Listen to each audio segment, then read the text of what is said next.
വിശദമായ വാർത്തകളിലേക്ക്. ഹിന്ദു ഐക്യത്തിന് ആഹ്വാനം ചെയ്ത യു.പി. മുഖ്യമന്ത്രി യോഗി ആദിത്യനാഥ് ഒരുമിച്ച് നിന്നാൽ സുരക്ഷിതരാണ്, ഹിന്ദു ഐക്യത്തിന്റെ സന്ദേശമാണ് മഹാകുംഭമേള നൽകുന്നതെന്നും യോഗി ആദിത്യനാഥ് പറഞ്ഞു.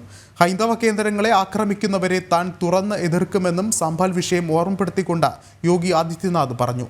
ദേശീയ മാധ്യമത്തിന് നൽകിയ അഭിമുഖത്തിലായിരുന്നു യോഗി ആദിത്യനാഥിന്റെ പ്രതികരണം.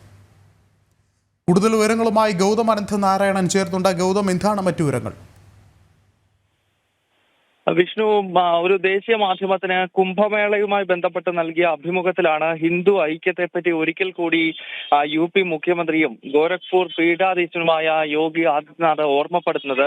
ഒരുമിച്ച് നിന്നാൽ സുരക്ഷിതരാണ് എന്ന സന്ദേശം ഒരിക്കൽ കൂടി യോഗി വ്യക്തമാക്കുന്നു. അടുത്തിടെ മഹാരാഷ്ട്ര നിയമസഭാ തെരഞ്ഞെടുപ്പിലും ഉത്തർപ്രദേശ് ഉപതെരഞ്ഞെടുപ്പിലും എല്ലാം ബി.ജെ.പി.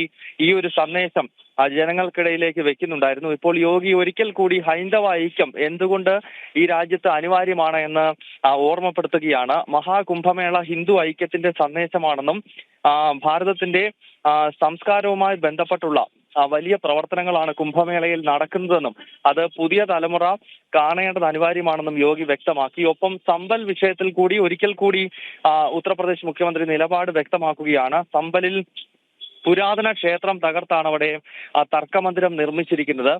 ഇക്കാര്യം ഇസ്ലാമിക എഴുത്തുകാർ തന്നെ, അതായത് അധിനിവേശം നടത്തിയവർ തന്നെ ഇക്കാര്യം ബാബർനാമയിൽ ഉൾപ്പെടെ എഴുതി വെച്ചിരിക്കുന്നതാണ്. മാത്രമല്ല, ഹിന്ദു സാംസ്കാരിക കേന്ദ്രങ്ങളെയും ഹൈന്ദവ ക്ഷേത്രങ്ങളെയും ആക്രമിക്കുകയും നശിപ്പിക്കുകയും ചെയ്യാൻ ശ്രമിക്കുന്നവരെ താൻ തുറന്നെതിർക്കും എന്നുകൂടി യു.പി. മുഖ്യമന്ത്രി ഈ അഭിമുഖത്തിനകത്ത് വ്യക്തമാക്കുന്നുണ്ട്. ശരി, ഗൗതമാണ് വിവരങ്ങൾ നൽകിയത്.